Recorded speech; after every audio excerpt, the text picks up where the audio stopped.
സമർപ്പണം. അവസാന ശ്വാസം വരെ സ്നേഹവും കരുതലും നൽകിയ സുനിലേട്ടന്റെ അനശ്വര സ്മരണയ്ക്കായി.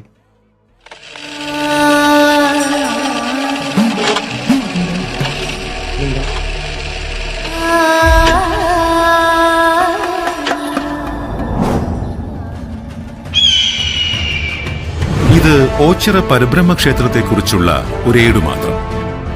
52 കരകൾക്കും അധിപനാണ് ഓച്ചിറ പരബ്രഹ്മം. അമ്പലമില്ലാതെ ആൽത്തറ മാത്രമുള്ള ഈ സന്നിധാനം ദക്ഷിണകാശി എന്നും അറിയപ്പെടുന്നു. ഉത്സവം ഞങ്ങൾ ഓണാട്ടുകരക്കാർക്കൊരു ഹരമാണ്. ഓച്ചിറ 12 വിളക്ക് മഹോത്സവം എല്ലാ വർഷവും വൃശ്ചികം 1 മുതൽ 12 വരെ നടക്കുന്നു. 16-ാം നൂറ്റാണ്ടിൽ കായംകുളം രാജാവും തിരുവിതാംകൂർ രാജാവും തമ്മിലുണ്ടായ യുദ്ധത്തെ അനുസ്മരിച്ചുകൊണ്ട് എല്ലാ വർഷവും ഒരു അമ്പലത്തിന്റെ ഉത്സവമാണല്ലോ ഇത്രയും കിട്ടുന്ന മിഥുനം 1-2 തീയതികളിൽ ഓച്ചിറക്കളി നടത്തിപ്പോരുന്നു.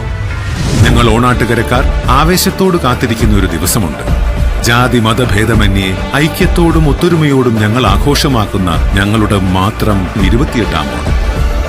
ലോകത്തിലെ ഏറ്റവും ചെറിയ നന്ദികേശൻ മുതൽ ആകാശം മുട്ടെ നിൽക്കുന്ന നന്ദികേശന്മാരിൽ 52 കരക്കാരും ഉറ്റുനോക്കുന്നത് അവന്റെ വരവിനെയാണ്.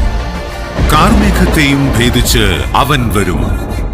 ഓണാട്ടുകരയുടെ വജ്രായുധം, ഋഷഭകുല ശ്രേഷ്ഠൻ വജ്രതേജോമുഖൻ.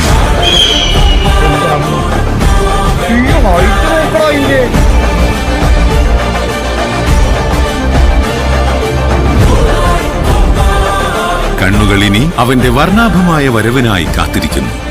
കാണാം അവന്റെ ഓണം, 28-ാം ഓണം.